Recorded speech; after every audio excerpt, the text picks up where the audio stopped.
तो hello friends, स्वागत है आप सभी का मेरे यूट्यूब चैनल मैथ मास्टर अभिनव में। तो फ्रेंड्स, आज का टॉपिक है हमारा क्लास 10th का चैप्टर नंबर 1 रियल नंबर्स का पार्ट नंबर 4 और ये हमारा आखिरी पार्ट है और इसके बाद हमारा चैप्टर हो जाएगा खत्म।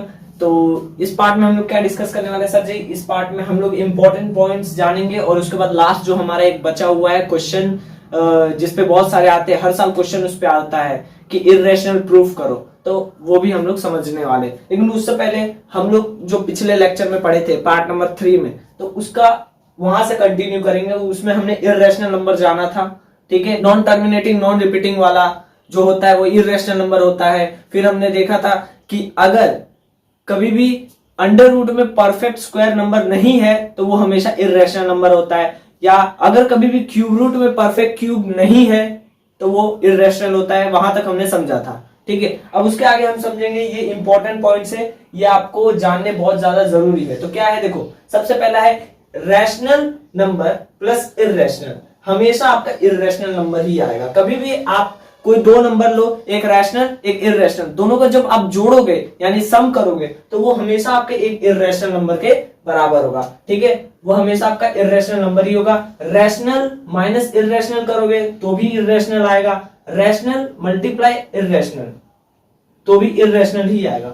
रैशनल डिवाइड इर्रेशनल करोगे तो भी इर्रेशनल ही आएगा। यानी मोटा मोटा आपको समझना ये है कि रैशनल और इर्रेशनल के साथ प्लस करो, माइनस करो, मल्टीप्लाई करो, डिवाइड करो, हमेशा इर्रेशनल नंबर ही आएगा, ठीक है। अब फिफ्थ पॉइंट हमारा क्या है कि रैशनल प्लस इर्रेशनल क्या होगा आपका? या तो वो रैशनल होगा या तो वो इर्रेशनल होगा। अब दोनों में से कुछ भी हो सकता है, या आपका रैशनल आ सकता है, आपका इर्रेशनल आ सकता है। अब इर्रेशनल तो आएगा ही, वो तो पता ही है, लेकिन रैशनल कैसे आता है वो मैं आपको एक बार बता देता हूं, ठीक है। तो समझो हमने एक इर्रेशनल नंबर लिया 5 प्लस रूट 3, ठीक है। बीच में प्लस की साइन है तो प्लस। दूसरा हमने लिया इर्रेशनल नंबर 3 माइनस रूट 3। अब ये दोनों इर्रेशनल नंबर है हमारे, ठीक है। अब देखो इन दोनों को जोड़ेंगे तो क्या होगा? ये प्लस के रूट 3 से माइनस का रूट 3 कैंसिल हो गया, बचा क्या? 5 प्लस 3। 5 प्लस 3 होता है 8। तो 8 हमारा क्या है? रैशनल नंबर है। तो समझ में आ रहा है? मतलब इर्रेशनल प्लस इर्रेशनल आपका रैशनल भी हो सकता है, इर्रेशनल भी हो सकता है, ठीक है। इर्रेशनल माइनस इर्रेशनल आपका रैशनल भी हो सकता है और इर्रेशनल भी हो सकता है। इर्रेशनल माइनस इर्रेशनल आपका रैशनल भी हो सकता है, इर्रेशनल भी हो सकता है। इर्रेशनल डिवाइड इर्रेशनल आपका रैशनल भी हो सकता है या तो इर्रेशनल भी हो सकता है। यानी इससे हमको क्या समझ में आया कि इर्रेशनल नंबर, दो इर्रेशनल नंबर है, उनके साथ अगर आप प्लस करो, माइनस करो, मल्टीप्लाई करो, डिवाइड करो तो वो या तो रैशनल नंबर देगा या तो इर्रेशनल नंबर देगा। समझ में आया? तो ये था इस पूरे पेज में। अगर आप चाहते हैं इसका स्क्रीनशॉट लेना तो आप ले सकते हैं, ठीक है, क्योंकि ये बहुत इंपॉर्टेंट चीज है। चलिए अब आगे बढ़ते हैं और समझते हैं प्रूफ वाले क्वेश्चन। प्रूफ वाले क्वेश्चन समझने से पहले हम लोग समझेंगे कुछ कॉन्सेप्ट, उसके बाद जब हम क्वेश्चन करेंगे तो हमें आसानी होगी उसे सॉल्व करने में। तो चलिए कुछ कॉन्सेप्ट समझ लेते हैं। तो देखिए फ्रेंड्स, अब समझते हैं हमारा कॉन्सेप्ट नंबर 1। कॉन्सेप्ट नंबर 1 क्या कहता है हमसे कि देखो, अगर मैं बात करूं रैशनल नंबर की, रैशनल नंबर की, तो सबसे पहले आपके दिमाग में क्या आता है? अगर मैं कभी भी रैशनल नंबर बोलूं तो सबसे पहले दिमाग में क्या आता है कि रैशनल नंबर यानी P/Q के फॉर्म में होगा वो नंबर, ठीक है। ठीक है सर, P/Q के फॉर्म में होगा। अगर मैं बोलूं, अब आपको तो पता था कि P/Q के फॉर्म में होगा, P और Q दोनों इंटीजर होता है, लेकिन अगर मैं बोलूं P और Q दोनों आपके को प्राइम है, को प्राइम नंबर है, P और Q दोनों आपके को प्राइम नंबर है, तो को प्राइम नंबर मतलब क्या कि 1 के अलावा उसका कोई और फैक्टर नहीं होगा। वापस रिपीट करता हूं, को प्राइम नंबर मतलब क्या कि 1 के अलावा उसका और कोई फैक्टर नहीं होगा। को प्राइम यहां लिख देते हैं, को प्राइम यानी क्या? 1 के अलावा और कोई फैक्टर नहीं होगा।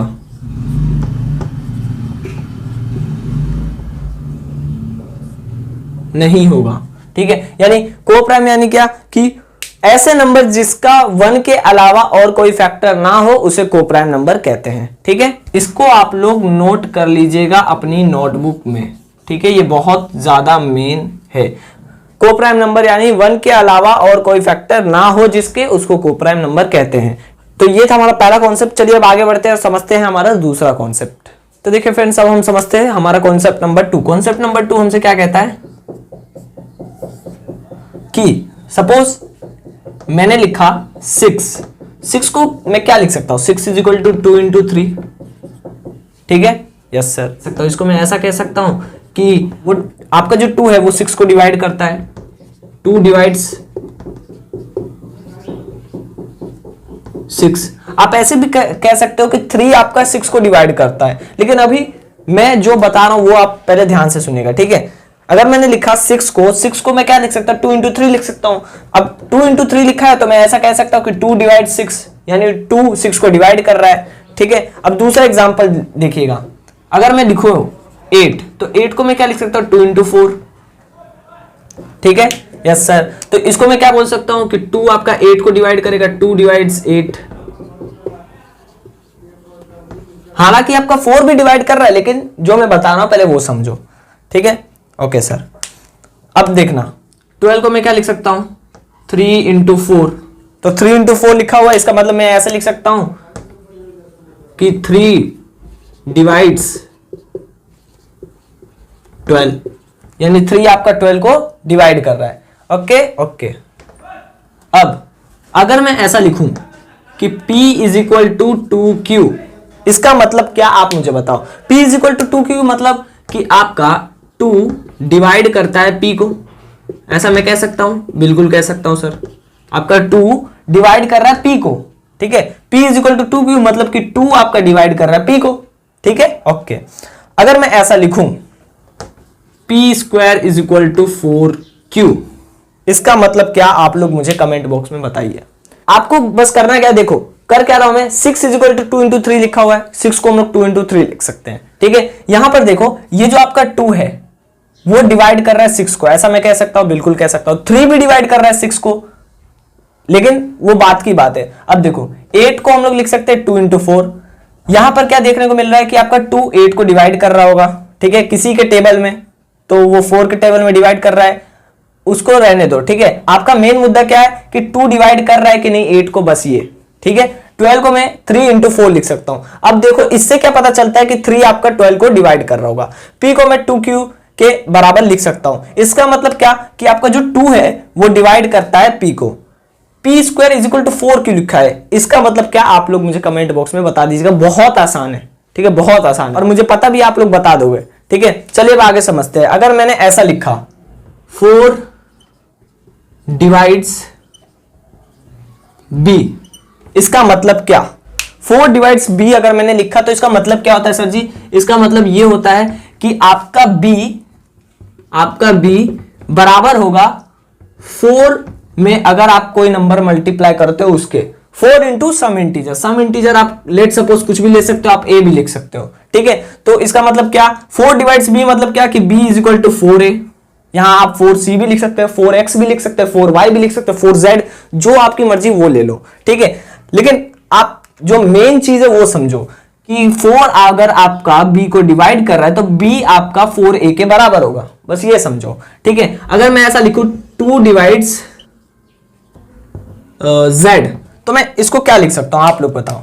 2 डिवाइड्स Z लिखूं, इसका मतलब कि आपका Z जो होगा सर जी, Z वो बराबर होगा 2C के, ठीक है। आप C लिख सकते हो, M लिख सकते हो, N लिख सकते हो, जो चाहे वो लिख सकते हो, ठीक है।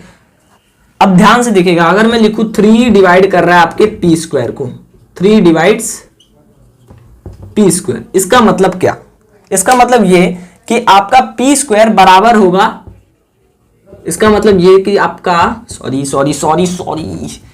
इसका मतलब क्या कि आपका P स्क्वायर बराबर होगा 3Z के, ठीक है। यहां पर आप Q भी लिख सकते हो, मैंने आपको बताया है कि आप जो चाहें अल्फाबेट में कोई भी लेटर उठा लो, यहां रख दो, ठीक है। आप Z की जगह कुछ भी लिख सकते हो। यहां पर जो आपका C एंड Z है, ये है क्या, ये सम इंटीजर है, यानी कोई इंटीजर है, वो पता नहीं है कि क्या है, लेकिन कुछ इंटीजर है, ठीक है। जैसे यहां पर है ना 6 इज इक्वल टू 2 इंटू 3, ठीक है। तो यहां पर 3 आपका कोई इंटीजर है, 4 यहाँ कोई इंटीजर है, वैसे ही ए और सी वहां पर कोई इंटीजर है। समझ में आ रहा है? बस चलिए अब आगे बढ़ते हैं और समझते हैं हमारा तीसरा कॉन्सेप्ट। वो तीसरा कॉन्सेप्ट हमारा एक थियरम है। वैसे तो वो थियरम आपको एग्जाम में प्रूफ करने को नहीं पूछेगा, लेकिन फिर भी मैं आपको समझा देता हूं क्योंकि क्वेश्चन में उसका इस्तेमाल होने वाला है। तो चलिए अब हम आगे बढ़ते हैं और समझते हैं हमारा कॉन्सेप्ट नंबर 3 ये है। ठीक है, ये हमारा थियरम है। क्या कहता है कि let P be a prime number. सबसे ज्यादा इंपॉर्टेंट यही है कि P एक प्राइम नंबर है। ठीक है, ये अपने दिमाग में फिट कर लो। If P divides A square, अगर P आपका ए स्क्वायर को डिवाइड करता है देन P डिवाइड्स ए, तो आपका P जो है वो ए को भी डिवाइड करेगा। Where A is a positive integer, जहां पर ए हमारा क्या होगा, एक पॉजिटिव इंटीजर होगा। मतलब मोटा मोटा आपको क्या समझ में आता है कि P कोई नंबर होगा, लेकिन वो प्राइम नंबर होना चाहिए सर। एक शर्त है, वो प्राइम नंबर होना चाहिए। अगर P आपका प्राइम नंबर है, वो किसी नंबर के स्क्वायर को डिवाइड करता है तो वो उस नंबर को भी डिवाइड करेगा। ठीक है, बार बार इस चीज को अपने मन में बोलो कि P कोई प्राइम नंबर है, अगर वो किसी नंबर के स्क्वायर को डिवाइड करता है तो वो उस नंबर को भी डिवाइड करेगा। P आपका एक प्राइम नंबर है जो किसी नंबर के स्क्वायर को डिवाइड करता है तो वो उस नंबर को भी डिवाइड करेगा। समझ में आया? नहीं समझ में आया तो एक एग्जांपल से इसको समझते हैं। जैसे मैंने बोला P कोई प्राइम नंबर है, प्राइम नंबर आप कुछ भी ले सकते हो। जैसे मैंने लिया 3, ठीक है, 3 एक प्राइम नंबर है। अगर 3 ए स्क्वायर को डिवाइड करता है, यहां बोला गया कि ए आपका पॉजिटिव इंटीजर है तो आप कोई भी ले सकते हो। ठीक है, सपोज ए 3 आपका 6 के स्क्वायर को डिवाइड कर रहा है। 6 का स्क्वायर क्या होता है सर? 6 का स्क्वायर होता है 36, यानी 3 के टेबल में 36 आता है। बिल्कुल आता है सर, 12 बार में। अब देखो 3 आपका 6 के स्क्वायर को डिवाइड करता है तो 3 आपका 6 को भी डिवाइड करेगा। ये तो आपको भी पता है कि 3 2 जा 6 होता है। ठीक है, मतलब समझ में आ रहा है ना? अगर आपका 3, दूसरा एग्जांपल देखो, अगर आपका 3 के स्क्वायर को डिवाइड करता है, 3 का स्क्वायर क्या होता है? 3 का स्क्वायर होता है 9। अगर आपका 3 9 को डिवाइड करता है, जो कि 3 का स्क्वायर है, ठीक है, वो सब छोड़ दो। देखो 3 आपका 3 के स्क्वायर को डिवाइड करता है तो आपका 3 को भी डिवाइड करेगा। यस सर, समझ में आया? 3 आपका प्राइम नंबर है। अब एक और एग्जांपल देखो, जैसे 5 आपका 5 के स्क्वायर को या फिर 10 के स्क्वायर को, 5 आपका 10 के स्क्वायर को डिवाइड करता है। 10 का स्क्वायर क्या होता है? 100, तो 5 आपका 10 को भी डिवाइड करेगा। यस सर, ये तो आपको भी पता है ना, 5 2 10 होता है। 10 का स्क्वायर यानी 100, 5 100 को डिवाइड करता है तो 5 10 को भी डिवाइड कर देगा, यानी 5 10 को भी निपटा देगा। समझ में आ रहा है? तो मेरा मेन मकसद यही था, ये चीज आपको समझाना। मुझे उम्मीद है कि आपको ये वाला कॉन्सेप्ट भी अच्छे से समझ में आ गया होगा। चलिए अब आगे बढ़ते हैं और हमारा मेन जो क्वेश्चन है उसके ऊपर आते हैं। अब हमने सारे कॉन्सेप्ट समझ लिए हैं। पहला कॉन्सेप्ट हमने समझा था कि रैशनल नंबर क्या होता है। रैशनल नंबर हमेशा P अपॉन Q के फॉर्म में होता है, जहां पर अगर हम P और Q दोनों को को प्राइम नंबर मानेंगे तो को प्राइम का मतलब क्या होता है कि जिसके सिर्फ और सिर्फ एक ही फैक्टर हो। ठीक है, 1 के अलावा और कोई फैक्टर ना हो, जिसका सिर्फ और सिर्फ एक ही फैक्टर हो, वो हो 1। ठीक है, ये हमने समझा था पहला कॉन्सेप्ट। दूसरा कॉन्सेप्ट हमने ये देखा कि अगर मैं 8 इज इक्वल टू 2 इंटू 4 लिख सकता हूं तो इसका मतलब मैं ऐसा भी बोल सकता हूं कि 2 डिवाइड्स 8। ठीक है, अगर मैं 6 को 2 इंटू 3 लिख सकता हूं तो मैं ऐसा नहीं बोल सकता कि 2 डिवाइड्स 6, बिल्कुल बोल सकता हूं। तो ये हमने कॉन्सेप्ट नंबर 2 में समझा। अब देखो इसका उल्टा भी हमने समझा कि अगर 3 आपका P को डिवाइड करता है, 3 डिवाइड्स P, तो मैं P को क्या लिख सकता हूं? P is equal to 3A, जहां पर A आपका क्या है? A is some integer, A आपका कोई इंटीजर हो सकता है। ठीक है, और ये था हमारा कॉन्सेप्ट नंबर 3। कॉन्सेप्ट नंबर 3 में हमने देखा कि अगर हम P को कोई प्राइम नंबर माने और P आपका कोई नंबर है प्राइम नंबर, वो आपके A स्क्वायर को डिवाइड करता है तो वो नंबर A को भी डिवाइड करेगा। बस इतना ही हमने समझा और कुछ नहीं, और बहुत आसान भी है। ठीक है, उम्मीद करता हूं आपको ये चीजें समझ में आ गई होगी। चलिए अब हम आगे बढ़ते हैं और समझते हैं इररेशनल नंबर को कैसे प्रूफ किया जाता है। देखिए फ्रेंड्स, हमारा क्वेश्चन नंबर 1 पूछा गया है कि प्रूव दैट √2 इज इररेशनल। आपको बताना है कि √2 आपका एक इररेशनल नंबर है, तो इसको कैसे बताओगे? अब देखो कुछ लोग होंगे महारथी, सर बोलेंगे सर यहां √2 दिया हुआ है। अब √2 यानी स्क्वायर रूट ऑफ 2 हमसे पूछा गया होगा, हमसे पूछा गया है। अब स्क्वायर रूट ऑफ 2 पूछा गया है और हमको पता है कि 2 परफेक्ट स्क्वायर नंबर नहीं है, तो ये हमारा इररेशनल होगा। ऐसे डायरेक्ट लिख के चले आएंगे एग्जाम में तो बोर्ड एग्जाम वाला एग्जामिनर आपको 0 देगा। ठीक है, तो ऐसा करना नहीं है। अगर एग्जामिनर थोड़ा मेहरबानी कर दे तो 1 नंबर दे दे, लेकिन ऐसा आप करके मत आना, ठीक है। मैंने आपको बताया था पिछले लेक्चर में कि अगर यहाँ परफेक्ट स्क्वायर नहीं लिखोगे, ठीक है, अंडर रूट के अंदर अगर परफेक्ट स्क्वायर नंबर नहीं होगा तो वो आपका इररेशनल होगा। ऐसे तो आपको देख के ही पता चलता है कि रूट टू इररेशनल है, लेकिन प्रूफ कैसे करते हैं? तो प्रूफ करने के लिए एक अलग मेथड होता है, उस मेथड को हम लोग बोलते हैं कॉन्ट्राडिक्शन मेथड। क्या बोलते हैं सर जी? Contradiction method, contradiction method. कौन सा मेथड? कॉन्ट्राडिक्शन मेथड, ठीक है, ओके। अब देखो सबसे पहले समझेंगे ये मेथड जो नाम है कॉन्ट्राडिक्शन मेथड, ये है क्या? कॉन्ट्राडिक्शन मेथड यानी क्या कि हम लोग मानेंगे कुछ और होगा कुछ और। यानी सबसे पहले हम लोग रूट टू को हमको ये प्रूफ करना है कि वो इररेशनल है, तो हम सबसे पहले मानेंगे कि रूट टू हमारा रेशनल है। समझ में आ रहा है? हम मानेंगे कि रूट टू हमारा रेशनल है, इररेशनल नहीं, रूट टू हमारा रेशनल है, ये मानेंगे। फिर जैसे जैसे हम आगे सॉल्व करते जाएंगे तो लास्ट में जाके पता चलेगा कि सर रूट टू आपका इररेशनल है। यानी कहानी कुछ और है, आपको स्टार्टिंग में कुछ और मान के चलना है, लास्ट में जाओगे तो पता चलेगा कि रूट टू आपका रैशनल नंबर नहीं है। अब रैशनल नंबर नहीं है इसका मतलब क्या कि एक ही बचता है, सर वो इररेशनल नंबर होगा। तो ऐसे करके प्रूफ हो जाएगा, ठीक है। चलिए इसको एक बार हम लोग ट्राई करते हैं, कैसे करेंगे। शुरुआत बहुत सारे बच्चे लोग को डाउट होता है कि सर स्टार्टिंग कैसे करें। क्वेश्चन तो देख लिया सर, क्वेश्चन देखते ही घबरा जाते हैं, स्टार्टिंग कैसे करें सर, दिमाग में आता ही नहीं, पहला वर्ड, पहला सेंटेंस ही दिमाग में नहीं आता कि क्या लिखे। तो आपको करना कुछ नहीं है, देखो प्रूफ करना है root two is irrational number. सबसे पहले जो स्टार्टिंग करना है आपको सेंटेंस, वो इस तरीके से स्टार्टिंग करना है कि लेट मतलब मान लो root two be rational number, यानी रूट टू आपका रैशनल नंबर है। अगर रूट टू आपका रैशनल नंबर है, इसका मतलब क्या कि आप उसको P अपॉन Q के फॉर्म में लिख सकते हो, बिल्कुल लिख सकते हैं sir. Where P and Q आपके क्या होंगे? P and Q are coprime यानी क्या? ये चीज आपको याद करनी है सर जी। आपको क्या लेना है? को-प्राइम लेना है, ठीक है, को-प्राइम लेना है। को-प्राइम मतलब क्या कि उसके वन के अलावा और कोई फैक्टर नहीं होगा।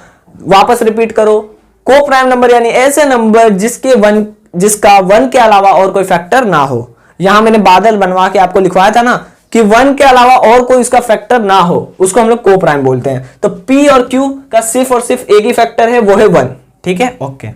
अब देखो, अब यहां आने के बाद बहुत सारे लोग अटक जाएंगे कि इसके आगे अब क्या करें। तो इसके आगे हम मैथमेटिक्स लगाएंगे। कैसे मैथमेटिक्स लगाएंगे? यहां हम लिखेंगे स्क्वायरिंग बोथ साइड, हम दोनों साइड स्क्वायरिंग कर देंगे, स्क्वायरिंग बोथ साइड्स, यानी दोनों साइड जब स्क्वायर करेंगे तो क्या होगा? देखो रूट टू है, रूट टू वाले साइड यानी लेफ्ट हैंड साइड हम स्क्वायर करेंगे is equal to right hand side भी स्क्वायर करेंगे। तो जब राइट हैंड साइड स्क्वायर करेंगे यानी P अपॉन Q का होल स्क्वायर मतलब P का भी स्क्वायर और Q का भी स्क्वायर, इस साइड भी स्क्वायर करेंगे, इस साइड भी स्क्वायर करेंगे, ठीक है, ओके। अब देखो रूट टू का स्क्वायर मतलब क्या? रूट टू का स्क्वायर मतलब 2, ठीक है। दिमाग में रखो कभी भी अगर रूट 3 बोले, ठीक है, रूट 3 का स्क्वायर, रूट 7 का स्क्वायर, यानी किसी भी नंबर का स्क्वायर बोले जो रूट में है तो हमेशा वही आंसर होगा। यानी रूट 3 का स्क्वायर बोले तो आंसर होगा 3, अगर रूट 7 का स्क्वायर बोले तो आंसर होगा 7। समझ में आ रहा है? तो यहां बोला गया रूट 2 का स्क्वायर क्या होगा? तो 2 होगा, ठीक है। 2 is equal to P square upon Q square. समझ में आया? अब देखो, अब आगे क्या समझ में आता है आपको? आगे दिमाग में सबसे पहले क्या आता है कि Q स्क्वायर है नीचे, इसको ऊपर भेज दो सर, तो ऊपर भेज देते हैं। 2Q स्क्वायर बराबर P स्क्वायर। या तो आप इसे ऐसे लिखो या तो आप ऐसे भी लिख सकते हो, P square is equal to 2Q square, ठीक है। दोनों में से कुछ भी लिखो, बात एक ही है। तो यहां से आपको क्या समझ में आता है? यहां से ये समझ में आता है सर कि आपका ये जो 2 है वो P स्क्वायर को डिवाइड कर रहा है, ये जो आपका 2 है वो P स्क्वायर को डिवाइड कर रहा है। तो यहां लिख देना 2 डिवाइड्स P स्क्वायर, ठीक है। मैंने आपको कॉन्सेप्ट नंबर 2 में ही बताया था कि अगर ऐसा लिखा हुआ है P square is equal to 2Q square, तो आपका 2 जो होगा वो P स्क्वायर को डिवाइड कर रहा होगा। वही सेम चीज हमने यहां लिख दी कि 2 डिवाइड्स P स्क्वायर। ये चीज नोट कर लो, ठीक है, ये आगे काम आने वाली है। 2 डिवाइड्स P स्क्वायर। अब देखो इसके आगे मैंने आपको बताया था कॉन्सेप्ट नंबर 3 में ही समझाया था क्या, जो थियरम था कि अगर कोई प्राइम नंबर आपके किसी नंबर के स्क्वायर को डिवाइड करता है तो वो उस नंबर को भी डिवाइड करेगा। यहां पर देखो 2 आपका प्राइम नंबर है, वो किसी नंबर के स्क्वायर को डिवाइड कर रहा है, p के स्क्वायर को डिवाइड कर रहा है तो वो p को भी डिवाइड करेगा। तो देयरफॉर 2 डिवाइड्स p, हम ऐसा लिख सकते हैं। ठीक है, ओके। अब 2 डिवाइड कर रहा है p को, इसका मतलब कि p आपका बराबर होगा किसके, 2c के। c आपका सम इंटीजर है, c आपका सम इंटीजर है, कोई इंटीजर होगा। अब वो पता नहीं क्या है लेकिन कोई इंटीजर है। ठीक है, ऐसे एग्जाम में आपको लिखना है p is equal to 2c, या आप इधर a भी लिख सकते हो, b भी लिख सकते हो, लेकिन मैंने यहाँ c लिखा है। ठीक है, और वहां आगे आपको लिख देना c आपका क्या है, सम इंटीजर है, कोई इंटीजर है। अब देखो ये जो वैल्यू है इसको आपको पुट करना है किसमें, यहां पर ये जो आपने निकाला था ना p square is equal to 2q square, यहां पर p की जगह रख दो ये वाली वैल्यू। ठीक है, यहां पर क्या है, p स्क्वायर मतलब कि 2c का होल स्क्वायर। ठीक है, 2c का होल स्क्वायर बराबर है आपके किसके, 2q स्क्वायर के। अब देखिएगा जरा यहां पर 2c का होल स्क्वायर मतलब क्या कि 2 का स्क्वायर, 2 का भी स्क्वायर और c का भी स्क्वायर। 2 का स्क्वायर क्या होता है 4, c का स्क्वायर क्या होता है c स्क्वायर, तो 4c स्क्वायर बराबर है 2q स्क्वायर के। ठीक है, ओके सर। अब देखो आगे, ठीक है, यहां थोड़ी जगह कम है इसलिए मैं आगे लिख रहा हूं। आपका ये जो 2 है वो यहां आ जाएगा नीचे डिवाइड में। ठीक है, यहां मल्टीप्लाई में है, इधर आ जाएगा नीचे डिवाइड में, तो 4c square divide by 2 is equal to q square. ठीक है सर। अब देखो 2 1 जा 2, 2 2 जा 4, यहां आया 2c square is equal to q square. ठीक है, अब इसका मतलब क्या, इसका मतलब ये कि आपका 2 डिवाइड कर रहा है, 2 डिवाइड्स q स्क्वायर। ठीक है, इसको देख के क्या पता चलता है, इसको देख के ये पता चलता है कि सर 2 आपका q स्क्वायर को डिवाइड कर रहा होगा। अब डिवाइड कर रहा होगा तो 2 डिवाइड कर रहा होगा q स्क्वायर को, तो आपका 2 जो होगा देयरफॉर 2 डिवाइड कर रहा होगा किसको, q को। 2 डिवाइड्स q, अगर q स्क्वायर को डिवाइड कर रहा है तो q को भी डिवाइड कर रहा होगा। ठीक है, ओके। अब इससे क्या पता चलता है, देखो इससे ये पता चलता है यहां पर कि सबसे पहले तो 2 डिवाइड कर रहा था p को, अब यहां पर 2 डिवाइड कर रहा है q को, यानी दोनों में कॉमन फैक्टर क्या दिख रहा है आपको, 2 दिख रहा है। यहां पर भी 2 दिख रहा है, यहां पर भी 2 दिख रहा है, क्योंकि दोनों से p और q, मतलब p और q दोनों आपके 2 से डिवाइड हो रहे हैं। तो therefore 2 is the factor of p and q both, दोनों का फैक्टर है कौन, आपका 2। ठीक है, अब 2 इसका फैक्टर है, हमने तो माना था कि p और q दोनों को प्राइम है, को प्राइम यानी जिसका 1 के अलावा और कोई फैक्टर ना हो, लेकिन यहां पर 2 भी फैक्टर है, 2 भी फैक्टर है ना। अभी हमने क्या माना, देखो को प्राइम है p और q, को प्राइम मतलब 1 के अलावा और कोई दूसरा फैक्टर नहीं होगा। लेकिन यहां पर हमको क्या, जब हम सॉल्व करें आगे, हमने जैसे जैसे सॉल्व किया तो हमको क्या पता चला कि 2 भी इसका फैक्टर है, p और q दोनों का। इसका मतलब जो हमने माना था वो गलत है। हमने क्या माना था, therefore our assumption is wrong, हमने जो माना था वो रॉन्ग है। क्या रॉन्ग है, हमने क्या माना था कि √2 रैशनल होगा, ये हमने माना था, ये गलत है। तो सही क्या होगा कि √2 आपका इररेशनल है, सो √2 इज इररेशनल। और लास्ट में एक पॉइंट आपको लिख देना है, ये हैंस प्रूव्ड, यानी ये चीज प्रूव्ड हो गई कि आपका √2 इररेशनल नंबर है। अब देखो हमने किया क्या, वापस इस चीज को समझते हैं। देखो सबसे पहले मैंने माना, लेट किया कि √2 हमारा रैशनल नंबर होगा। ठीक है, हमको प्रूफ करना है इररेशनल। कॉन्ट्राडिक्शन मेथड ये बोलता है कि जो आपको प्रूफ करना है उसका उल्टा मानो। उल्टा मानो मतलब प्रूफ तो इररेशनल करना था, हमने उल्टा माना, हमने माना रैशनल। अब देखो √2 हमने माना रैशनल होगा। रैशनल होगा मतलब क्या कि वो p/q के फॉर्म में होगा। यस सर, जहां पर p और q दोनों आपके को प्राइम होंगे। यस सर, को प्राइम मतलब क्या कि 1 के अलावा और कोई फैक्टर नहीं होगा। ठीक है, ओके। अब हमने थोड़ी सी मैथमेटिक लगाई। क्या मैथमेटिक लगाई? दोनों साइड स्क्वायर किया, स्क्वायरिंग बोथ साइड। ये बहुत ज्यादा मेन है, ये अगर आप छोड़ दोगे ना तो इसका आगे क्या करना है वही भूल जाओगे, यहीं तक आप अटक जाओगे। तो ये चीज जो है वो याद कर लो कि आगे मैथमेटिक आपको क्या लगानी है कि स्क्वायरिंग करना है दोनों साइड, स्क्वायरिंग बोथ साइड। जब स्क्वायर करोगे दोनों साइड तो यहां जब आपने स्क्वायर किया तो यहां तो आ गया 2, यहां स्क्वायर किया तो p square upon q square वही रह जाएगा। ठीक है, अब देखो ये आपका q स्क्वायर इधर चला गया तो ये इधर मल्टीप्लाई में हो गया, क्योंकि यहां डिवाइड था, यहां गया तो मल्टीप्लाई हो गया। तो 2q स्क्वायर बराबर होगा p स्क्वायर के। ठीक है, हम लोग इसको ऐसे भी लिख सकते हैं या तो हम लोग इसको उल्टा कर दें, यानी पहले p स्क्वायर लिख देते हैं और बाद में 2q स्क्वायर, तो चलेगा, कोई बात नहीं। ठीक है, p square is equal to 2q square. अब इससे पता क्या चलता है? इससे ये पता चलता है कि आपका 2 डिवाइड करेगा p स्क्वायर को, 2 डिवाइड्स p स्क्वायर। ठीक है, मैंने आपको थियरम एक बताई थी लास्ट में, जो हमारा कॉन्सेप्ट नंबर 3 था कि अगर कोई प्राइम नंबर आपके किसी नंबर के स्क्वायर को डिवाइड करे तो वो उस नंबर को भी डिवाइड करेगा। तो सेम चीज यहां लिखी गई है कि अगर 2 आपका p स्क्वायर को डिवाइड करता है तो वो p को भी डिवाइड करेगा। 2 डिवाइड p ऑल्सो, यहां लिख देना 2 डिवाइड p ऑल्सो, p को भी वो डिवाइड करेगा। अब p को डिवाइड करेगा तो हम इसको क्या लिख सकते हैं? p को क्या लिख सकते हैं? p is equal to 2c।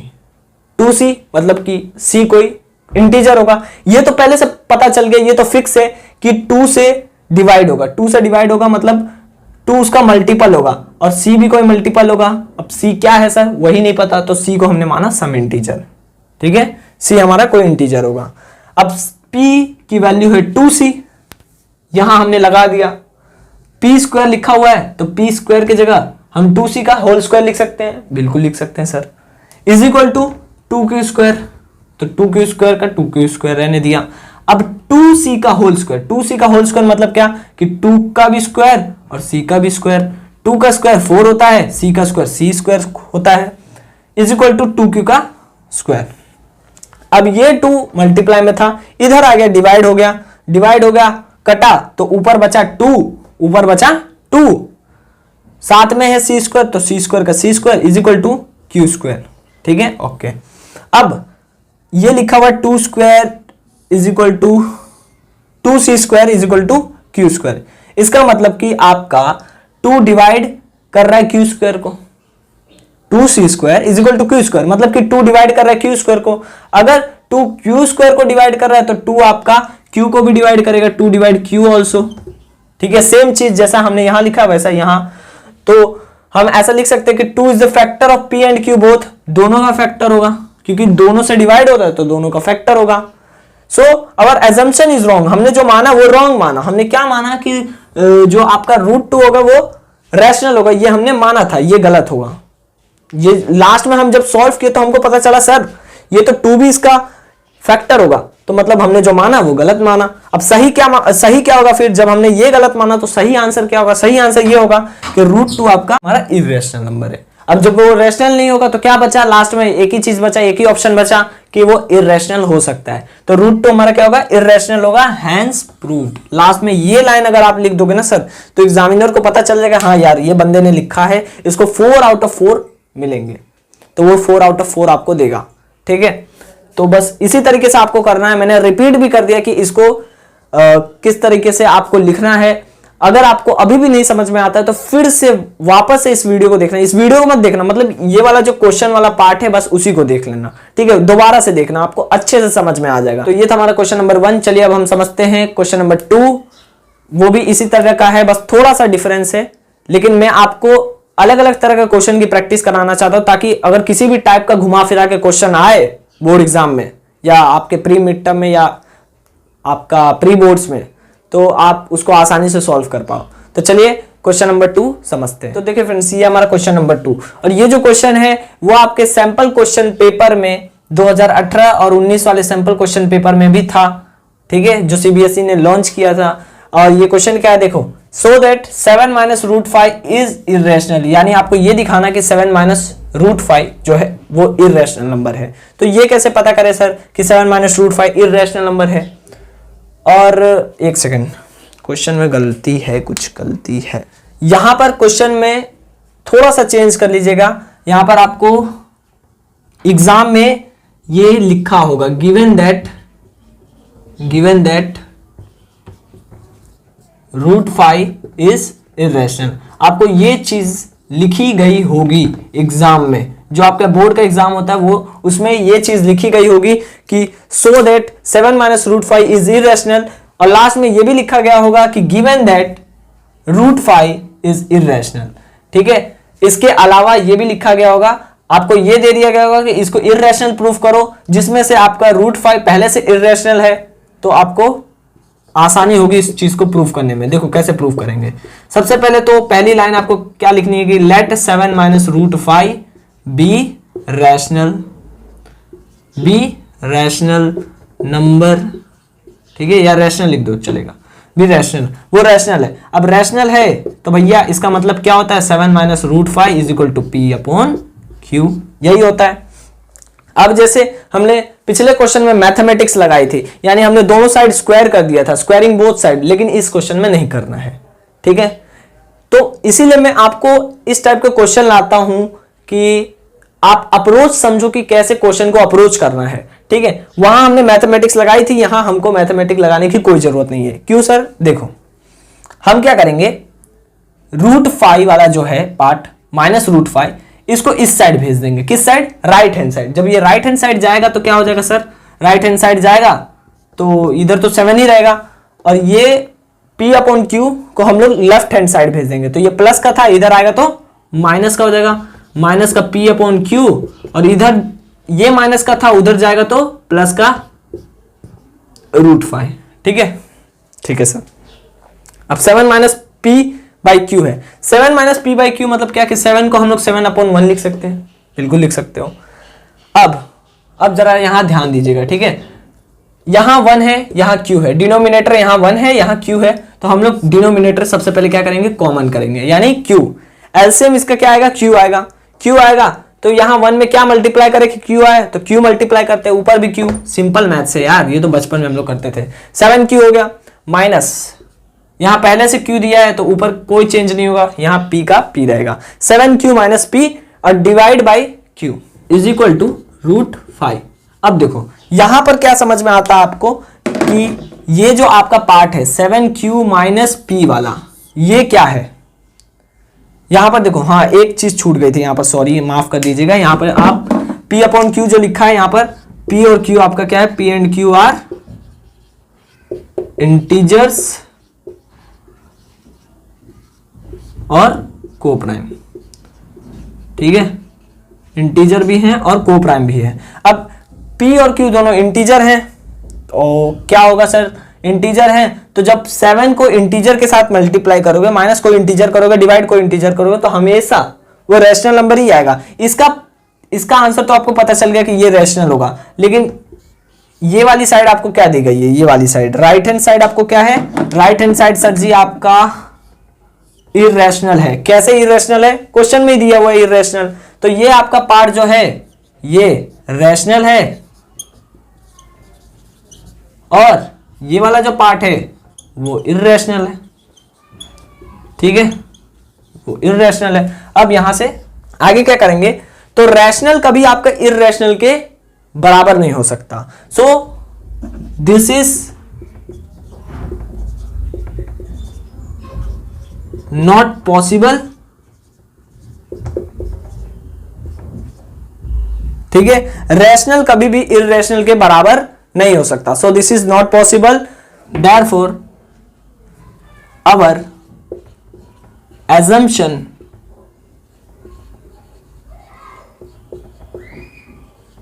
is wrong। हमारा एजम्पशन जो होगा वो रॉन्ग होगा। हमारा एजम्पशन क्या था कि 7 - √5 रैशनल है, तो 7 - √5 रैशनल नहीं होगा, तो क्या होगा? बचा क्या? रैशनल के अलावा इरेशनल बचता है, तो 7 - √5 आपका इरेशनल नंबर हो जाएगा। समझ में आया? देयरफॉर यहां लिख देते हैं, देयरफॉर 7 - √5 इज इरेशनल, आपका इरेशनल हो जाएगा। Hence proved.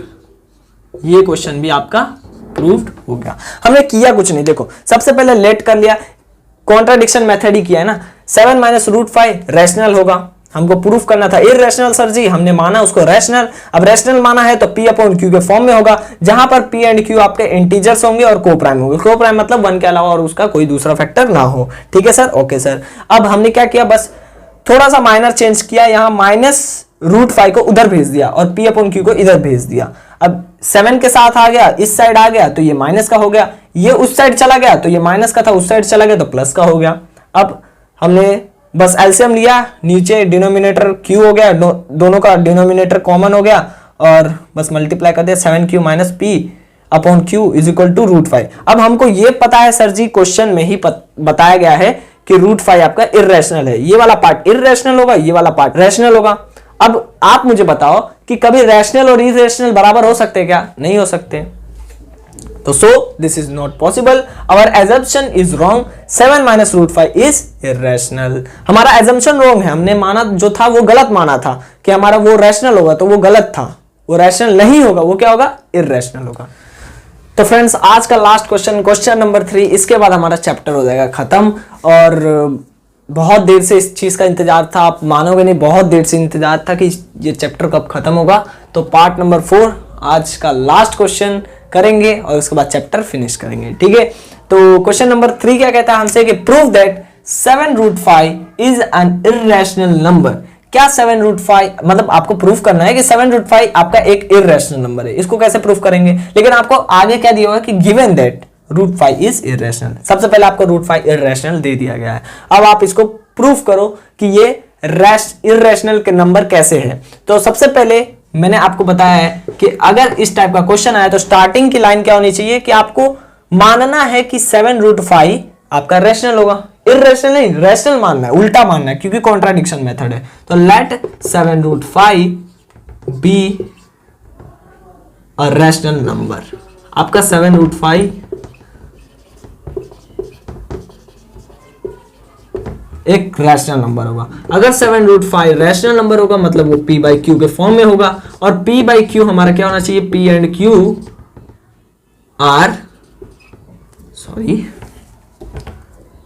Q are integers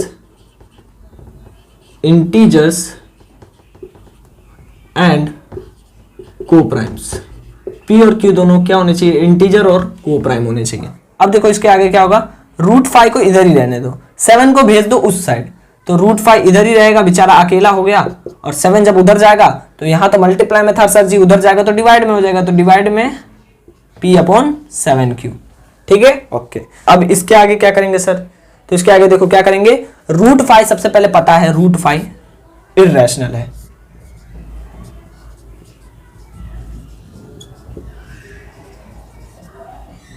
और ये आपका क्या है? ये आपका रैशनल है। क्यों रैशनल है सर? क्योंकि P और Q दोनों हमको पहले से ही पता है कि इंटीजर्स है, P और Q दोनों इंटीजर होंगे। अगर इंटीजर होंगे तो डिवाइड करने पे कोई एक रैशनल नंबर ही आएगा, तो इसका तो पता चल गया रैशनल होगा, इसका पता चल गया इररेशनल होगा। अब मुझे बताओ, बीच में इज इक्वल टू की साइन है, तो इररेशनल नंबर कभी भी आपका रैशनल नंबर के बराबर हो सकता है क्या? नहीं हो सकता सर जी, नहीं हो सकता। ठीक है, this is not possible, this is not possible. ठीक है, ये पॉसिबल नहीं है, इसलिए क्या होगा? इसलिए आपका therefore our assumption is wrong। हमारा जो assumption था वो wrong था। हमारा assumption क्या था? हमारा assumption ये था कि 7 root 5 be a rational number. ये हमारा जो assumption था वो wrong था, तो सही क्या होगा? सही ये होगा, so 7 रूट 5 is irrational। तो आपका 7 रूट 5 क्या होगा? इररेशनल नंबर होगा, इररेशनल नंबर, हेंस